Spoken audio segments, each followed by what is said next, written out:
Hello students, आपके अपने channel AKD code में आपका फिर से स्वागत है।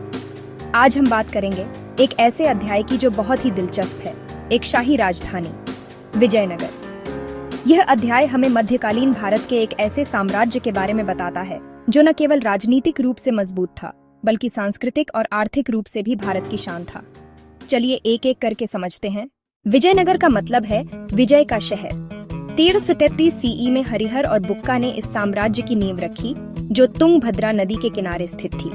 यह एक रणनीतिक जगह थी क्योंकि नदी से पानी का संसाधन मिलता था और यह आसानी से रक्षा करने योग्य स्थान था।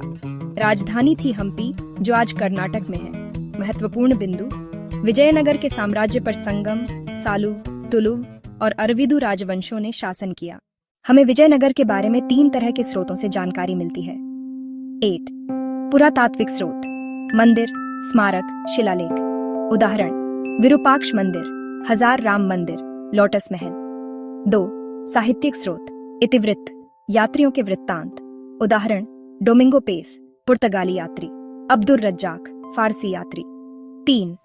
पुरालेख शास्त्र और मुद्रा शास्त्र: शिलालेखों और सिक्कों से हमें प्रशासन और अर्थव्यवस्था के बारे में ज्ञान मिलता है। विजयनगर एक केंद्रीकृत राजशाही थी। राजा को एक दिव्य व्यक्ति माना जाता था और उसके अधीन मंत्री और नायक होते थे। अमर नायक प्रणाली: इसमें नायकों को भूमि अनुदान मिलता था जिसका कर वे वसूल करते थे। बदले में उन्हें राजा के लिए सेना प्रदान करनी होती थी। इसको सामंती व्यवस्था के एक भारतीय संस्करण के रूप में समझ सकते हो। कृषि अर्थव्यवस्था की रीढ़ थी। धान, कपास, मसालों और घोड़ों का व्यापार होता था। विजयनगर एक व्यापारिक केंद्र था जहां से फारस की खाड़ी और दक्षिण पूर्व एशिया तक व्यापार होता था। प्रसिद्ध बाजार: हम्पी बाजार, जो आज भी एक विरासत स्थल है। हम्पी एक नियोजित शहर था जिसमें मंदिर, महल, बाजार और जलाशय बनाए गए थे।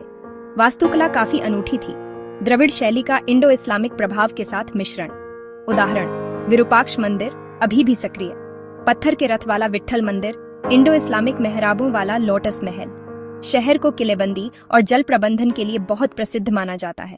समाज में जाति व्यवस्था मौजूद थी, लेकिन महिलाएं काफी महत्वपूर्ण भूमिका निभाती थीं। मंदिरों में देवदासी प्रथा भी मौजूद थी। संगीत, नृत्य, भरतनाट्यम और साहित्य को राजाओं ने संरक्षण दिया। विजयनगर दक्षिण भारत का एक सांस्कृतिक केंद्र बन गया था।